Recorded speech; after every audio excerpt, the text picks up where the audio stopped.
À medida que a névoa matinal se desfaz sobre o rio Plenty da Austrália, uma miríade de vida selvagem desperta.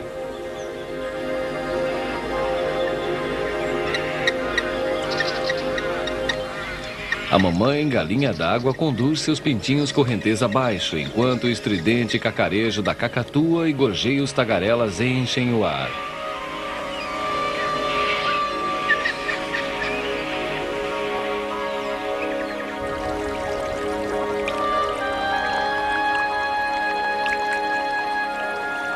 Entre as inúmeras espécies que habitam esta região, há uma em particular que se destaca das demais. Uma das criaturas mais respeitadas por sua antiguidade. Um mamífero primitivo e misterioso que existe desde muito antes do despertar da era humana. Esquivo, charmoso e intrigante, este animal há muito é considerado uma das criações mais fascinantes da natureza. O ornitorrinco, um sobrevivente silencioso.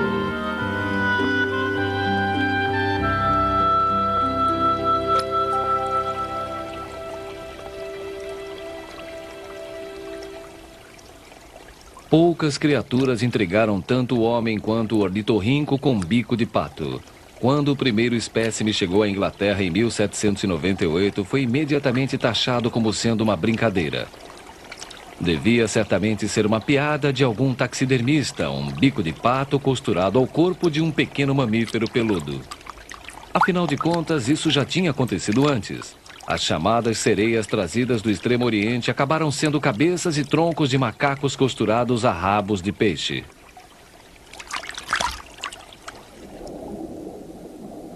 A controvérsia sobre o ornitorrinco não parou aí. Além do bico de pato e um corpo peludo, que outro animal é palmípede, bota ovos, mas também amamenta seus filhotes e nada como um peixe? Essas características assombraram os cientistas desde que o primeiro ornitorrinco foi capturado a nordeste de Sydney em 1797.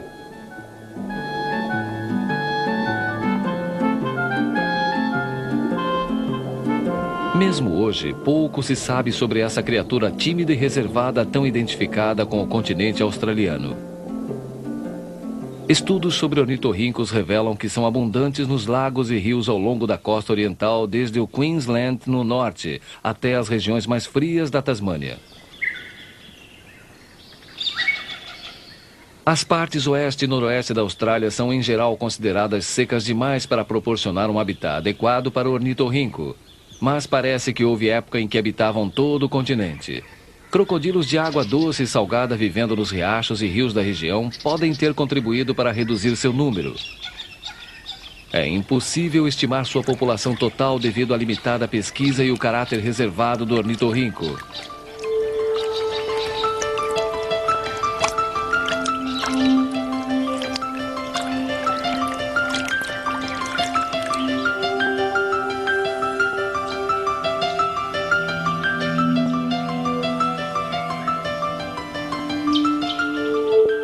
Enquanto a maior parte das pessoas já testemunhou as peripécias daquele outro australiano, poucas tiveram o privilégio de penetrar o mundo particular do ornitorrinco.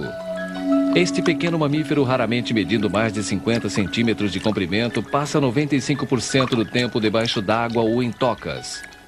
Em razão disso, raramente é avistado, reforçando a teoria popular de que seu número está diminuindo ou que a espécie está ameaçada. Hoje, o ornitorrinco não é considerado raro, porém vulnerável.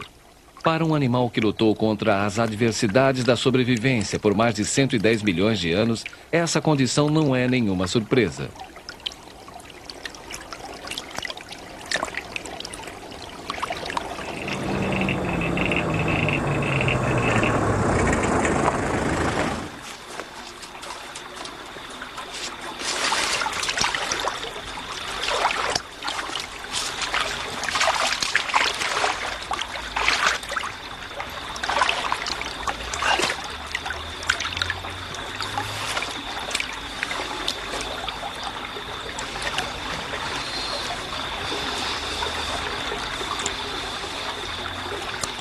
3 horas da manhã e uma noite passada na fria umidade da mata australiana está compensando.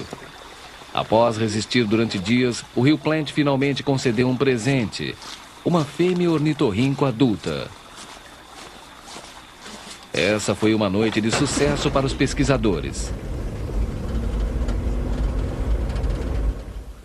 No ponto seguinte, a outra fêmea presa nas redes, as patas palmípedes agarradas à aparente segurança da malha verde.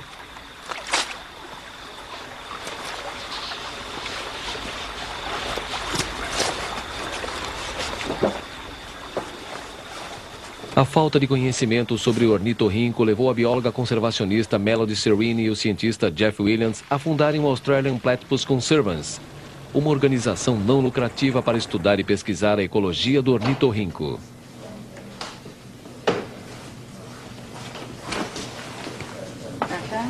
Eles também trabalham em cooperação com veterinários da vida selvagem para tratar da saúde e da genética dos ornitorrincos.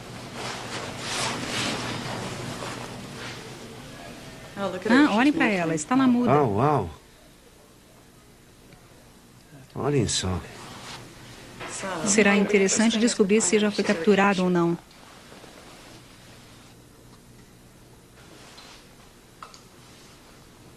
Não, ela não tem a pastilha, então deve ser nova. Quando um ornitorrinco capturado dá entrada no Instituto de Conservação, um rigoroso exame realizado pelo veterinário-chefe Ted Donnellan. O primeiro procedimento é verificar se o ornitorrinco já foi capturado antes. Uma micropastilha implantada em cada animal antes de ser solto de novo no rio. Neste caso, ela é uma novata.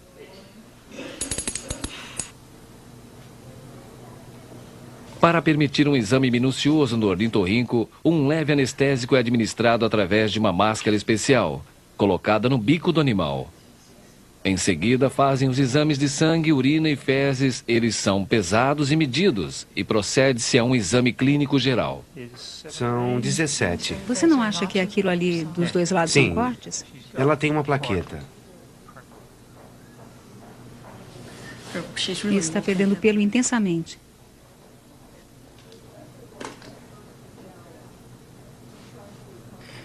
Esta é uma das primeiras que tentamos tatuar para poder identificar. Podemos ver que ela é a P5.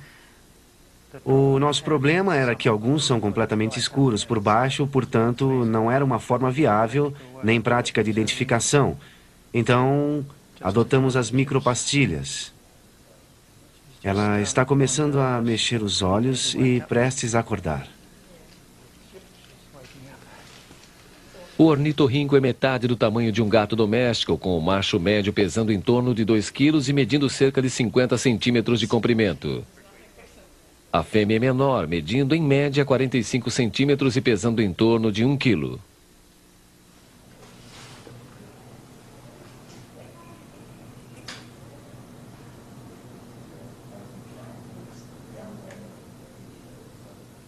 Uma das características mais extraordinárias do ornitorrinco é o seu bico. Lustroso e borrachudo na aparência é, na verdade, pele endurecida, um fator essencial em vista do tratamento duro que recebe fuçando por alimento nos leitos dos rios. O bico do ornitorrinco é muito mais que apenas uma decoração facial. A superfície é recoberta por milhares de poros sensíveis que reagem aos impulsos produzidos por outras criaturas subaquáticas. O ornitorrinco fecha os olhos e ouvidos quando mergulha em busca de alimento. Ao jogar a cabeça de um lado para o outro, ele capta leves sinais do campo elétrico gerado pela atividade de sua presa. Uma vez detectado, ele parte em direção ao movimento, balançando o bico a esmo até estabelecer contato.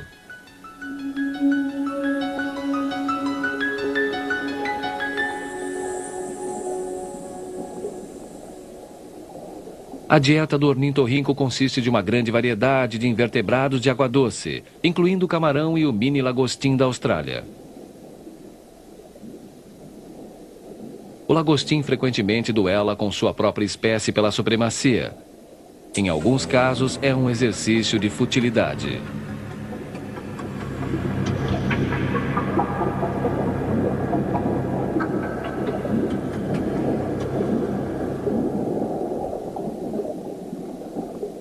Mas a batalha não é sempre tão unilateral.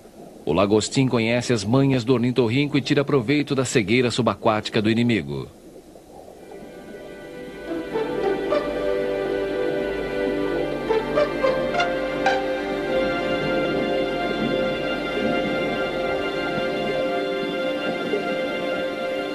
O ornitorrinco come o equivalente a 30% do seu peso num período de 24 horas. Criatura noturna, ele mergulha em busca de alimento, vasculhando os escuros leitos lodosos do rio antes de retornar à superfície para consumir a presa.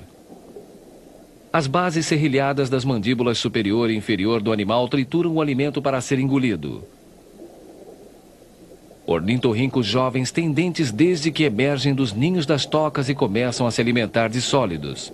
Aos poucos, as bases serrilhadas dos adultos substituem os dentes.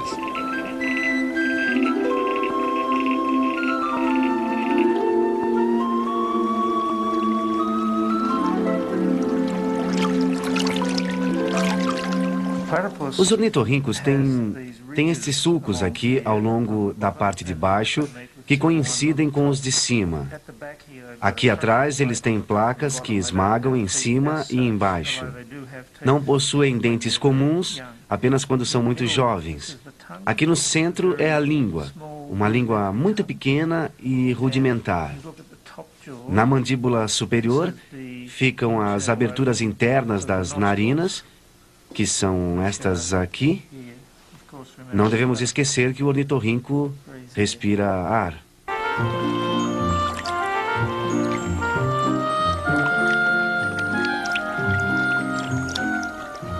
Em geral, tudo o que se consegue ver do mergulho de um ornitorrinco em seu ambiente é a água salpicada que esse esquivo animal levanta. Apesar de preferir as profundezas, só consegue permanecer debaixo d'água por alguns minutos sem se afogar. Menos ainda quando coletando alimento.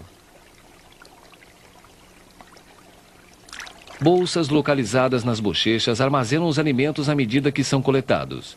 Uma camada de sulcos na mandíbula inferior filtra a água e ajuda o ornitorrinco a segurar sua presa. Uma língua pequena ao fundo da boca ajuda a conduzir o alimento para dentro das bolsas.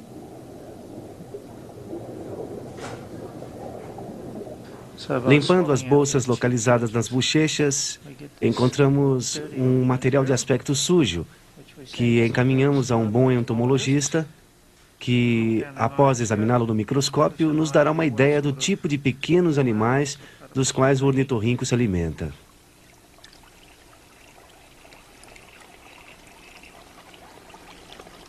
Uma vez de volta à superfície, suas narinas se posicionam para respirar enquanto o corpo permanece abaixo da linha d'água.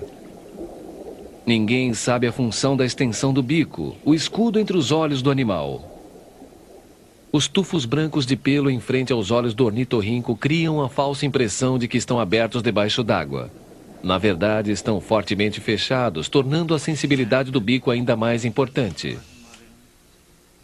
As orelhas do ornitorrinco, localizadas logo atrás dos olhos no mesmo feixe muscular, também se fecham debaixo d'água.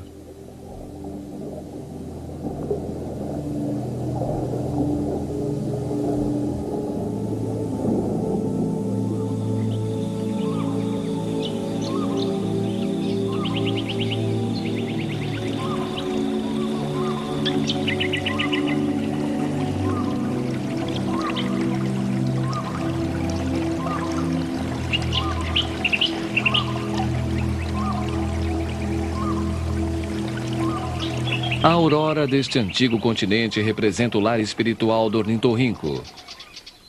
Uma variedade de sons, humores e sentidos formam o pano de fundo deste superprotegido tesouro nacional. Mas não foi sempre assim.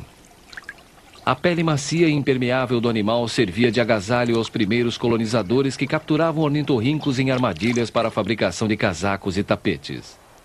Mais de 70 foram apanhados para fazer esta manta remanescente da história colonial de Queensland. A caça provocou a diminuição dos ornitorrincos nos anos 1800, uma tendência que só se reverteu quando ele tornou-se uma espécie protegida em 1912.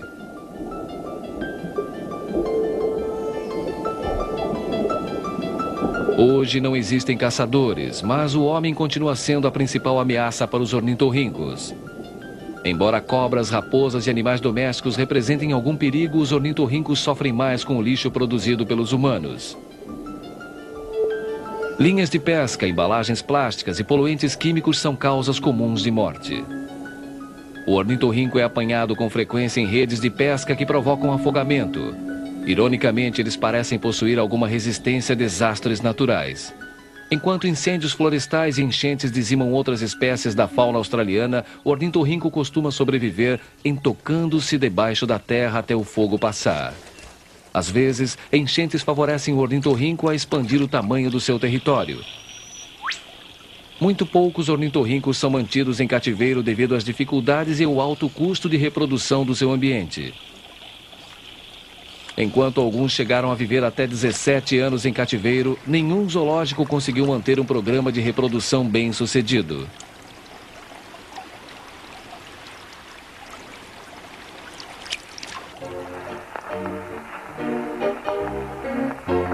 Este filme histórico, feito em 1934, registra um ornitorrinco pioneiro.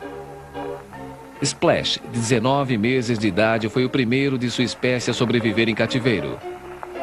Viveu apenas um pouco mais de 4 anos no santuário de Hillsville, a leste de Melbourne, onde recebia muitos visitantes. Milhares de turistas vinham à pequena reserva natural ávidos para ver pela primeira vez essa estranha criatura.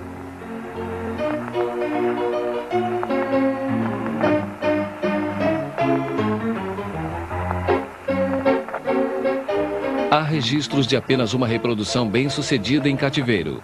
Nos idos de 1944, o diretor do santuário de Hillsville, David Flay, criou um ornitorrinco rechonchudinho chamado Cory.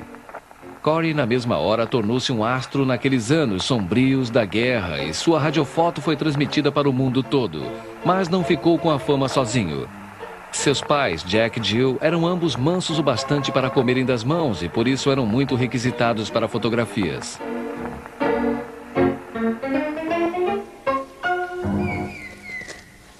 Embora o tempo máximo de vida registrado de um ornitorrinco em ambiente selvagem seja de 13 anos, a maioria morre muito mais jovem.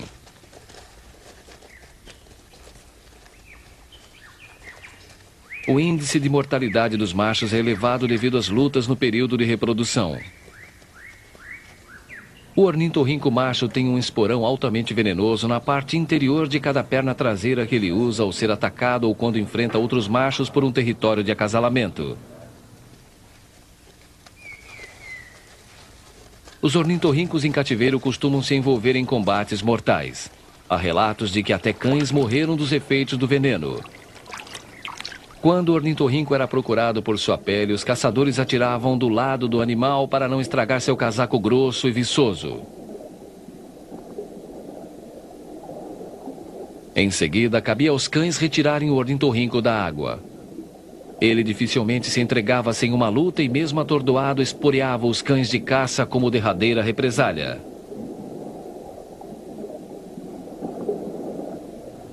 O esporão tem cerca de 1,5 cm de comprimento. O dos machos jovens tem um revestimento externo, espinhudo, que vai se desfazendo à medida que o animal cresce. As jovens fêmeas têm esporões menores que se formam durante os primeiros 12 meses de vida. É através dos esporões que os cientistas envolvidos com o ornitorrinco determinam o sexo e a idade do animal.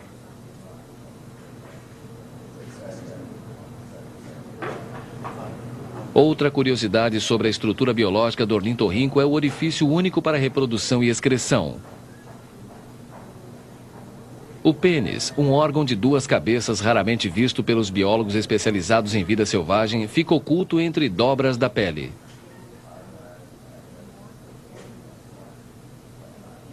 O ornitorrinco é considerado um monotremo. As únicas outras criaturas dessa mesma ordem animal são as 2 espécies de equidna, uma espinhenta, também conhecida como equidna, comum a toda a Austrália, e a outra vive nas terras altas de Papua, Nova Guiné.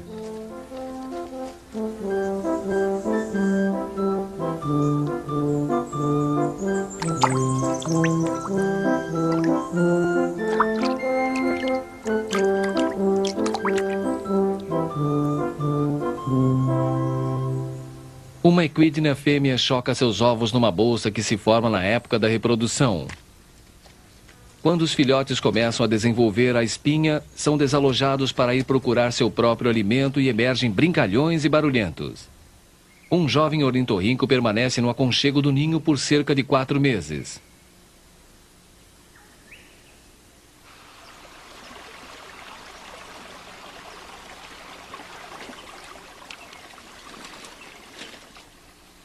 Sinto-me intensamente privilegiada por estudar um dos mais incríveis e singulares animais do mundo. Ainda falta aprender tanto sobre o animal, apesar do fato dele ser mundialmente reconhecido como sendo, eu suponho, o principal animal da Austrália. Há muito que se aprender, particularmente sobre sua ecologia e comportamento no meio selvagem. Eu quero descobrir alguns dos seus mistérios e também alguns dos seus segredos.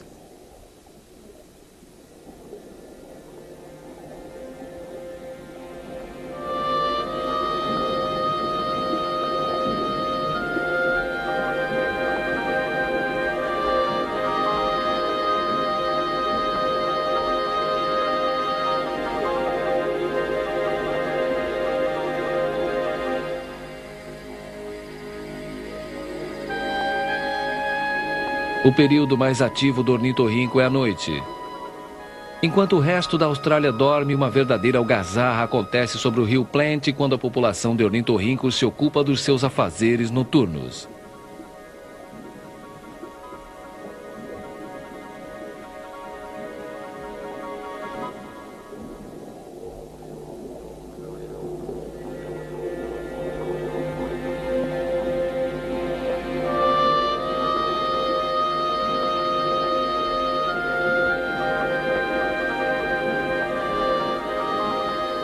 É provável que os ancestrais do ornitorrinco nadassem em torno das patas dos dinossauros nas águas pré-históricas e não apenas na Austrália.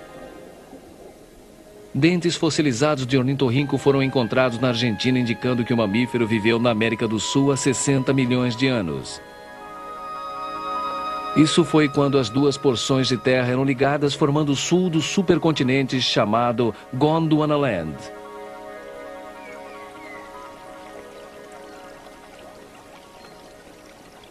É um animal resistente e versátil que se adapta às mudanças e é capaz de lidar com uma gama enorme de circunstâncias. O ornitorrinco é encontrado apenas no leste da Austrália, tanto no continente como na Tasmânia, e dentro dessa faixa em muitos tipos diferentes de habitats. É encontrado em ribeirões, em pequenos riachos, no alto, na parte alpina, onde esfria bastante no inverno. É encontrado nas baixadas, em lagos lodosos e lugares assim. Comem uma grande variedade de alimentos. Eles comem inúmeros pequenos invertebrados e coisas assim. E provavelmente são capazes de manter uma dieta bastante variada, dependendo da disponibilidade das diferentes regiões. Então, esses aspectos do seu comportamento, sem dúvida, ajudaram-no a sobreviver ao longo dos tempos.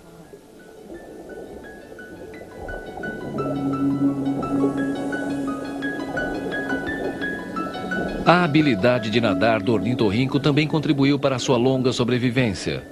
Sua adaptabilidade à água dá ao animal uma vantagem adicional sobre outros mamíferos.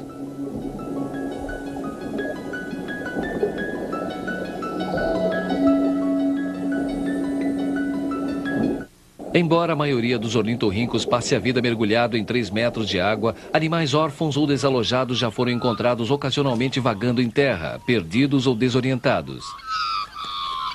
Mas preferem não ter que andar.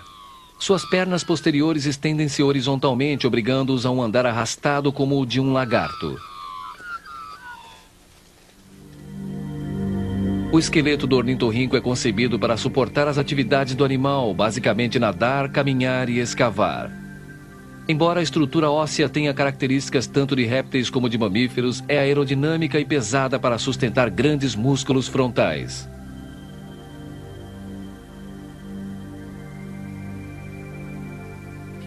Acredita-se que o motivo pelo qual o ornitorrinco usa apenas as patas dianteiras está relacionado ao fato de ele ser um monotremo, tendo uma estrutura óssea muito incomum comparada conosco e com muitos outros mamíferos, e, em particular, um tipo de encaixe diferente no ombro.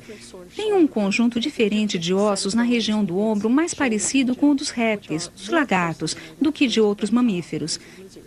E a constituição do ombro é que faz com que o ornitorrinco tenha um andar arrastado. Suas pernas são voltadas para os lados do corpo quando em terra. Não é tão bom em terra comparado a muitos dos outros mamíferos, mas possui um conjunto de ligamentos incrivelmente fortes entre a musculatura e os ossos do corpo. Suas pernas dianteiras são muito poderosas. Isso significa que o ornitorrinco sobreviveu tanto tempo não apesar de ter essas estruturas arcaicas, mas justamente por causa delas.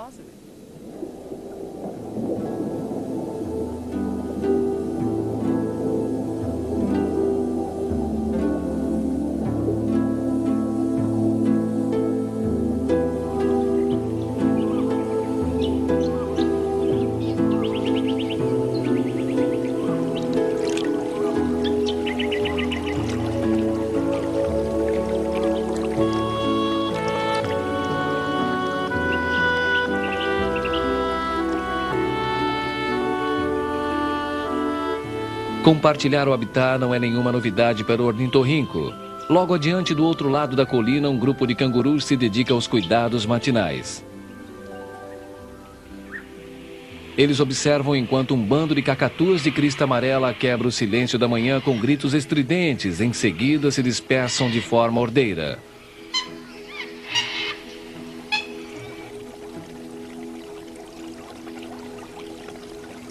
O rato do banhado nativo da Austrália é o que mais tem em comum com o ornitorrinco em termos de ecologia. Este mamífero carnívoro costuma usar a mesma toca que o ornitorrinco, embora não ao mesmo tempo. Quando nadando, são muitas vezes confundidos. Ambos competem por alimento e são considerados os principais predadores dos rios australianos. Mas enquanto que os formidáveis dentes do rato do banhado podem apanhar peixes e pássaros 3 vezes o seu tamanho, o ornitorrinco é limitado pelo fato de não possuir dentes, apenas placas trituradoras que ajudam a processar os alimentos.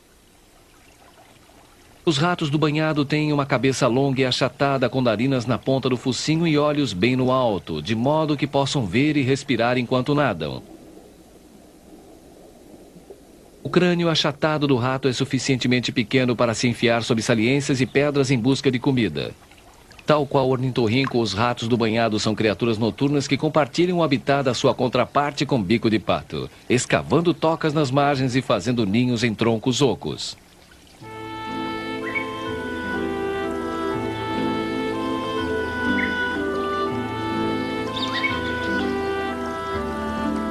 Numa terra quase tão antiga quanto o próprio planeta, o ornitorrinco também se desenvolveu ao longo dos tempos. Há 5 milhões de anos, evidências fósseis comprovam que o ornitorrinco já foi várias vezes maior que a espécie moderna. Naquela época tinha dentes e era apenas semi-aquático. Mais de 100 milhões de anos antes, um ancestral do ornitorrinco deixou uma mandíbula de 3 dentes que foi descoberta entre sedimentos por cientistas nos anos 80. É o mais antigo fóssil mamífero já encontrado na Austrália.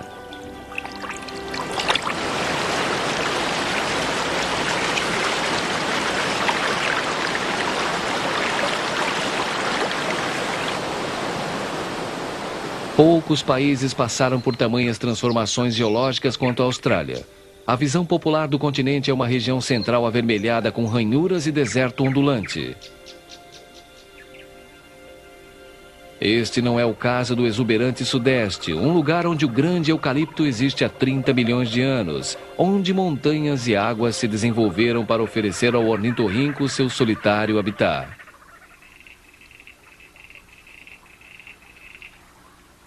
A caçada desta noite capturou uma velha amiga, uma plácida fêmea carinhosamente conhecida como chanfrada.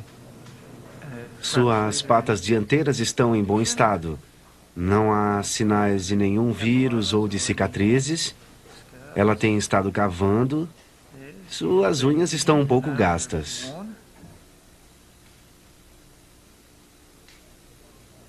Chanfrada vive na região de Jacks Creek e parece conformada com seus exames de saúde rotineiros.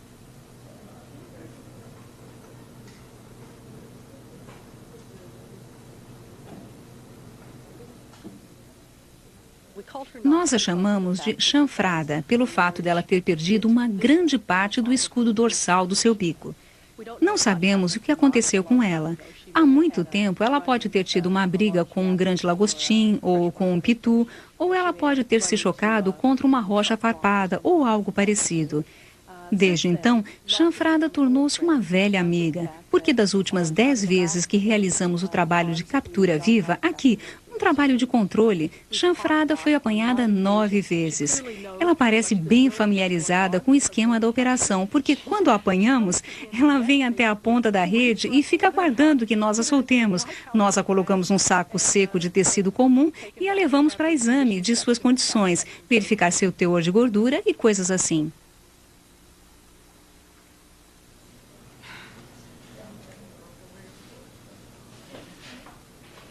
Outra cara conhecida é o 007, um agitado macho adulto que ainda precisa se adaptar a esta rotineira invasão de privacidade. O 007 foi um dos primeiros animais que apanhamos e na primeira vez em que foi retirado da rede, fez de tudo, não apenas para morder, mas também para enfiar o esporão na pessoa que estava lidando com ele. Um bocado de veneno esguichou do seu esporão naquela ocasião. Desde então, novamente em 10 vezes em que colocamos redes para apanhar ornitorrincos, o 007 foi apanhado em 4 ocasiões. Portanto, ele tem nos proporcionado muita informação sobre o ornitorrinco macho. E fico feliz em poder dizer que, à medida em que ele passou a nos conhecer melhor, ele também ficou bem mais calmo. A principal preocupação do 007 no momento são os parasitas que se agarram às suas pernas traseiras, um legado do capim e do junco das margens do rio.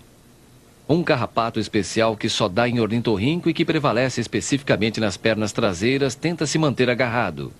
É o único lugar que o ornitorrinco não alcança quando coça. Terminado o exame, 007 é devolvido ao Jacks Creek. Ele é do tipo solitário e passa pouco tempo junto a outros animais. Os ornitorrincos convivem numa extensa rede social. Eles têm vizinhos e seus territórios no meio selvagem se sobrepõem. Embora machos e fêmeas usem as tocas para descansar, a estrutura da cova do ninho é bem mais complexa. As tocas para dormir ou pousar são curtas, raramente ultrapassam 3 metros, enquanto que uma toca para procriação pode ter até 30 metros. A ornitorrinco fêmea escava seu ninho 50 centímetros abaixo da superfície do solo com várias câmaras comunicantes. Por fim, ela os forra com folhas molhadas para manter o ar úmido e evitar que os ovos de casca fina ressequem. As tocas-ninhos em geral ficam localizadas mais ao alto nas margens do que as covas para dormir, para o caso de enchentes. Costumam ser construídas em torno de raízes de árvore para ajudar a segurar o solo e evitar que desabe. A ornitorrinco fêmea escava várias entradas quando constrói sua cova para permitir a circulação do ar. Antes de entrar na toca, a ornitorrinco cuidadosamente remove a água do pelo com suas garras. Em seguida, entra pelo túnel adentro a cerca da largura do punho de um homem. Se tiver filhotes no ninho, ela vai parando a cada poucos metros para bloquear a passagem atrás de si com terra. Espera com isso frustrar predadores e ajudar a reter o calor gerado pelo seu corpo. Nos idos de 1940, nossa primeira noção sobre a estrutura de uma toca de ornitorrinco veio através do naturalista David Flay, diretor do Santuário de Hillsville, uma das principais reservas de fauna da Austrália. Suas descobertas foram amplamente divulgadas pelos cinejornais da época. O corte feito na margem revelou o solo liso de uma rampa modelada por um corpo de ornitorrinco e agora era possível sentir um cheiro de mofo, um odor azedo típico de macho. A cada passo da escavação, o Sr. Flay cuidadosamente tateava o interior, até que, subitamente, alguma coisa se moveu e ouviram um leve rosnado. Ouçam! Poucas pessoas no mundo já ouviram um rosnado de protesto de um ornitorrinco. O Sr. Flay o pegou antes que pudesse escapar e todos puderam admirar seu pelo macio e lidaram com ele com cuidado para evitar serem espetados pelos esporões das pernas traseiras.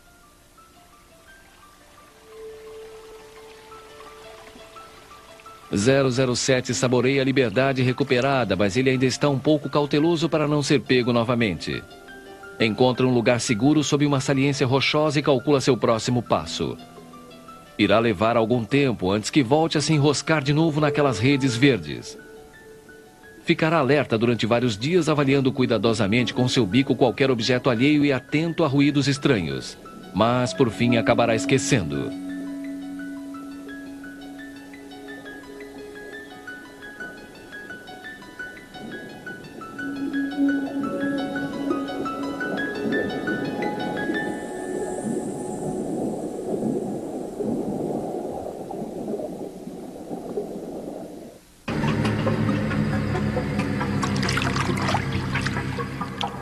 As patas dianteiras do ornitorrinco servem a duas finalidades: nadar e escavar. Uma membrana parecida feita de couro estende-se para além das unhas, servindo de remo para impulsionar o animal na água à medida que ele alterna as braçadas. No retorno da braçada, a membrana se recolhe sob a pata, revelando poderosas garras escavadoras.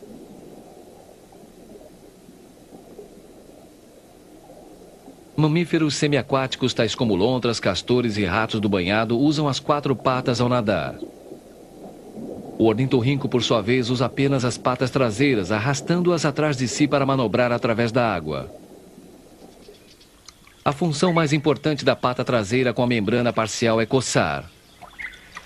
A pata traseira tem esta linda borda felpuda aqui.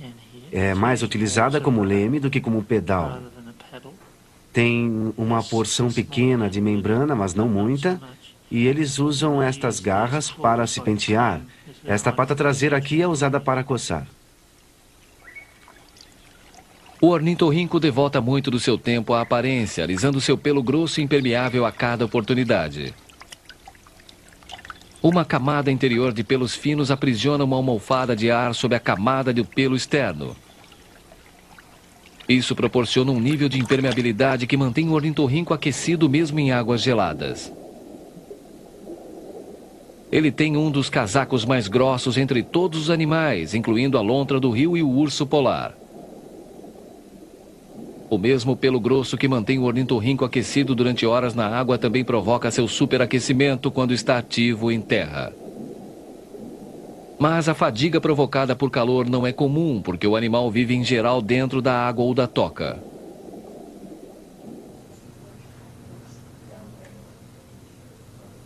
O pelo do ornitorrinco é a coisa mais extraordinária. Eles passam normalmente entre 12 e 14 horas por noite se alimentando na água e, em alguns casos, são encontrados até nas regiões alpinas da Austrália. Então, chegam a passar a noite toda dentro de uma água que é congelante. E estes animais tão pequenos conseguem manter a temperatura do corpo. Podem manter-se aquecidos imersos na água durante esse longo período de tempo, devido ao seu incrível casaco.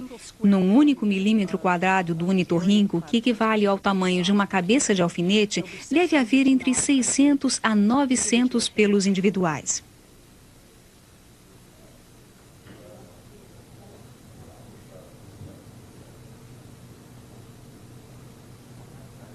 Como outros mamíferos, o ornitorrinco troca de pelo uma vez por ano, em geral na primavera. O casaco velho se desprende e cresce um novo durante o verão. Esta fêmea, chamada Threadbare pela equipe de pesquisa, pesa um pouco menos de 1,4 kg e mede 40 centímetros, a média para fêmeas jovens. Os machos tendem a ser mais pesados e mais compridos. O maior ornitorrinco já encontrado tinha 60 centímetros de comprimento e pesava mais de 2,2 kg. Podemos ver uma pequena cicatriz aqui. Ela deve ter passado sobre uma rocha farpada em alguma época da vida. A cauda achatada e cerdosa do ornitorrinco tem inúmeras utilidades. Curvando a cauda debaixo do corpo, a fêmea pode carregar folhas e capim para sua toca para fazer o ninho. Mais tarde, ela irá envolver a cauda em torno dos ovos para mantê-los aquecidos e protegidos. A cauda também serve para armazenar gordura. Cerca de metade das reservas de gordura do ornitorrinco são armazenadas na cauda, permitindo aos biólogos determinar as condições físicas do animal. Um ornitorrinco saudável tem a cauda grossa, cujas laterais não podem ser unidas. Um ornitorrinco mal nutrido tem uma cauda fina como uma correia. Uma cauda grossa permite que ele sobreviva no inverno, proporcionando-lhe alimentação extra para suportar o frio. A parte inferior da cauda é muitas vezes áspera e encaroçada, em virtude de ser arrastada através de rochas farpadas quando em busca de alimento. Às vezes, a cauda felpuda de uma fêmea apresenta falhas, o que indica que ela andou usando a cauda como pá para retirar terra da toca. Ao nadar, a cauda é utilizada como estabilizador.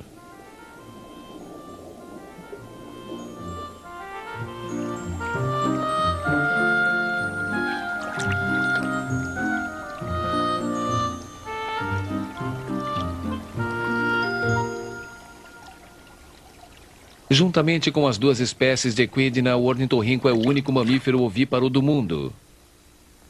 As fêmeas procriam entre agosto e outubro e botam até 3 ovos de casca fina do tamanho de uvas. Acredita-se que o ornitorrinco choca seus ovos sob o estômago e a cauda enrolada durante 10 dias. As glândulas mamárias da fêmea, normalmente de 1 centímetro de comprimento, estendem-se no auge da lactação ao longo de todo o comprimento da barriga. A ornitorrinco não possui tetas e os filhotes cegos mamam um leite rico em ferro nos poros da barriga da mãe. De 3 a 4 meses depois que os ovos foram chocados, as glândulas voltam ao tamanho normal. É por essa época que os jovens ornitorrincos mantidos pelo leite materno deixam a toca para procurar seu próprio alimento. É um período em que os jovens ficam particularmente vulneráveis. Expostos aos elementos e predadores famintos, 80% morrem antes de completar 6 meses de idade.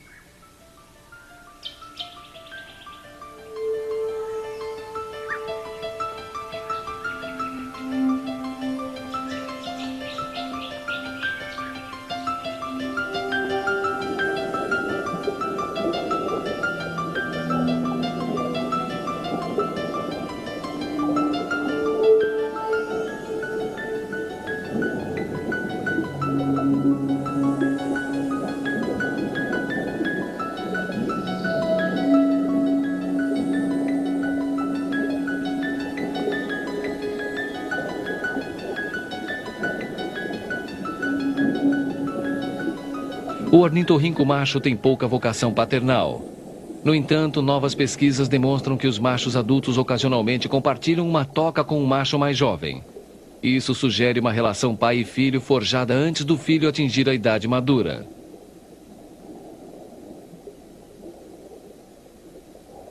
Muito pouco se sabe sobre os hábitos de acasalamento do ornitorrinco no meio selvagem. Mas um filme raro feito no santuário de Hillsville mostra uma longa sessão de carícias antes do acasalamento. O que vemos aqui é o macho tentando encontrar a posição adequada para acasalar, mas a fêmea provavelmente ainda não atingiu o cio. Então, embora ele esteja contente de estar com o macho, ele quer acasalar e ela ainda não. Podemos então vê-la querendo subir a rampa e ele tentando encontrar uma boa posição para acasalar. O macho tende a vagar na superfície em certos estágios, como agora. Tem uma atitude de patrulhamento. Ele fica patrulhando em frente à rampa para impedi-la de sair. Quando isso acontecia e ela queria sair, ocasionalmente ela quase se atirava contra o macho. Ela trombava direto contra ele. Essa é a sua melhor defesa. É isso que ele está fazendo agora. O tratador de ornitorrinco, Les Fisk, passa muito tempo à procura de tocas próximas da linha da água no Badger Creek. Ele afirma que compatibilidade é essencial para a reprodução, uma teoria derivada do seu estudo do comportamento do animal utilizando câmeras com lentes infravermelhas montadas em tanques com comunicação. No tanque número 3 houve uma troca de corações. Aqui nós a vemos bem mais receptiva às suas abordagens. Veremos ele segurando a cauda um do outro. Ele irá segurar a cauda dela na sua boca.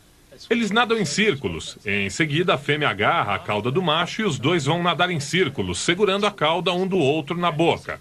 O que estamos vendo aqui, a todo instante iremos ver um clarão branco.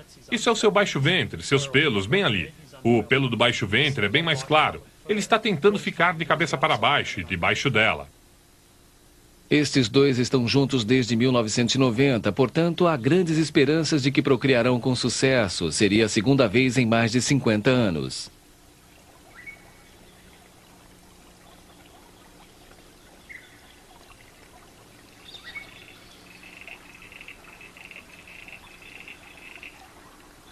De um dos mais primitivos mamíferos do mundo, o ornitorrinco evoluiu para se tornar uma criatura altamente sofisticada, em fina sintonia com seu meio ambiente. Mas é um ambiente específico que precisa ser preservado.